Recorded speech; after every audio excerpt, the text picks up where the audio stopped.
मेरा नाम आयशा है और मेरी उम्र 20 साल है।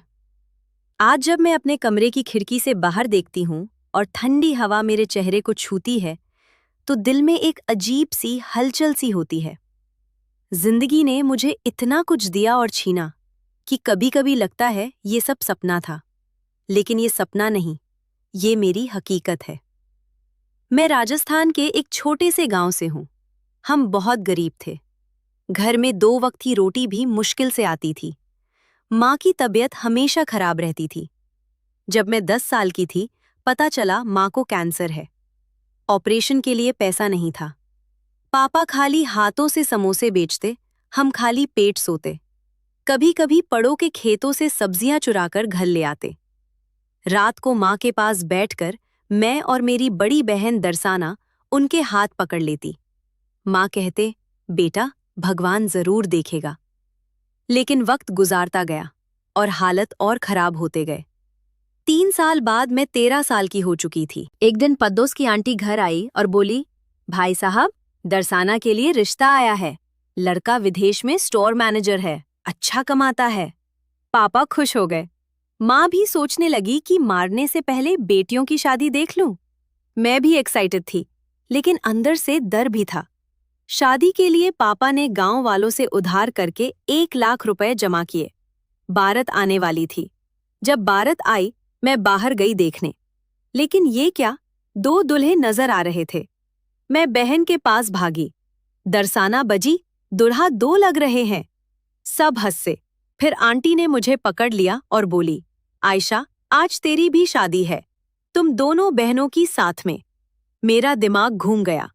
मैं तो अभी गुड़ियों से खेलती थी, पीरियड्स भी नहीं आए थे। पापा के पास भागी, रो रो कर पूछा, पापा ये क्या है? पापा के आंखों में आंसू थे। उन्होंने कहा, बेटा, ये मेरी मजबूरी है।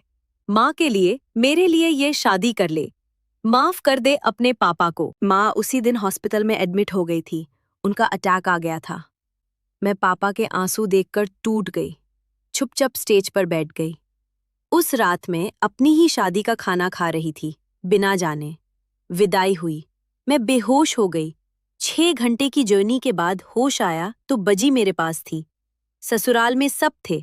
ससुर, सास, मेरा पति 25 साल का जोरावर, बजी और उनका पति। मैं अभी भी खेलती रहती थी। जोरावर मुझे अजीब नजरों से देखता। मैं डर कर बजी के पास छुप जाती। 5 महीने बाद मेरी पीरियड्स आए। उसी रात मुझे दुल्हन की तरह सजाया गया। वो कमरे में आया, मेरा चेहरा छूने लगा। मैं कांप रही थी। अंकल, मुझे छोड़ दो, वो गुस्से से बोला। मैं तेरा अंकल नहीं, तेरा पति हूं। मैं रो रही थी, मुना कर रही थी, लेकिन उसने मेरी एक न सुनी।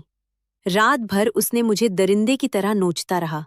सुबह मेरा पूरा बदन दर्द से फट रहा था।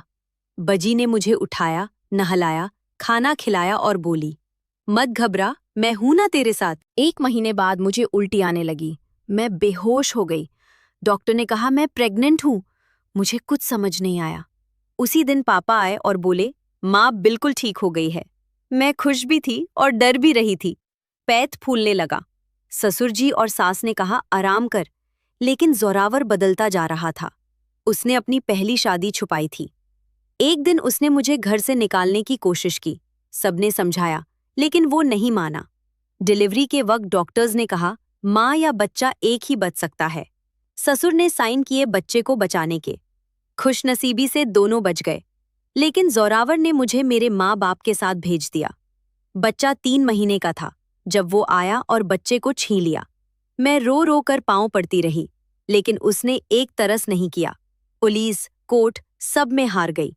पैसे के आगे मैं कुछ नहीं थी। मैं टूट गई थी। खुदकुशी की कोशिश की, लेकिन नहीं हो पाया। बजी भी उस घर से निकल आई। पापा ने मुझे खाला के घर भेज दिया। वहां 4 साल गुजारे। खाला का बेटा जरगम मुझे बहुत अच्छा लगता था। वो पढ़ा लिखा, अच्छी नौकरी करता था। मेरी सारी दास्तान जानकर भी वो मुझसे प्यार करने लगा। एक दिन उसने कहा, आयशा, अगर तू मुझसे शादी कर ले तो मैं तेरे सारे जख्म मिटाने की कोशिश करूंगा। तेरा बच्चा भी वापस लाऊंगा। मैं रो पड़ी। खाला ने भी मान लिया। पापा ने बड़ी धूम से शादी करवाई। जरगम ने मुझे इतना प्यार दिया कि जिंदगी फिर से खूबसूरत लगने लगी। हम अल्लाहाबाद शिफ्ट हो गए। वो पोस्टमैन की नौकरी करते थे, सरकारी फ्लैट मिला। 2 साल बाद मैं फिर प्रेग्नेंट हुई। ऑपरेशन से एक प्यारा सा बेटा हुआ। हॉस्पिटल में एक दिन मेरी नजर पड़ी। जोरावर वहां था, बिल्कुल टूटा हुआ। उसकी पहली पत्नी कैंसर से मर चुकी थी। उसके माँ बाप भी परेशान थे। ये सुनकर मेरा दिल एक पल को रुक सा गया। वो जो मुझे छोड़कर अपनी पहली पत्नी के साथ रहना चाहता था, आज उसके हाथ से सब कुछ चला गया था। उसने मुझसे माफी मंगवाई, बच्चे को ले जाने की बात की, लेकिन मैंने मना कर दिया। मैं अपने नए जीवन, जरगाम के प्यार और अपने 2 बच्चों के साथ खुश थी। बाजी ने मेरा बेटा अपने पास रखा क्योंकि उनकी खुद कोई औलाद नहीं थी। वो उसको अपना समझती है। आज मैं सोचती हूँ, जिंदगी में चाहे कितने तूफान आए, अगर दिल में उम्मीद हो, सच्चा प्यार मिले तो सब ठीक हो जाता है। गरीबी, मजबूरी और जुल्म से ऊपर उठकर भी इंसान नई शुरुआत कर सकता है। अपने बच्चों के लिए, अपने प्यार के लिए लड़ना चाहिए। कभी हार मत मानना। अगर आपको मेरी कहानी पसंद आई हो तो दिल से लाइक कर देना, अपने दोस्तों के साथ शेयर कर देना और चैनल को सब्सक्राइब कर लेना ताकि ऐसी और सच्ची जिंदगी की कहानियां आप तक पहुंच सके।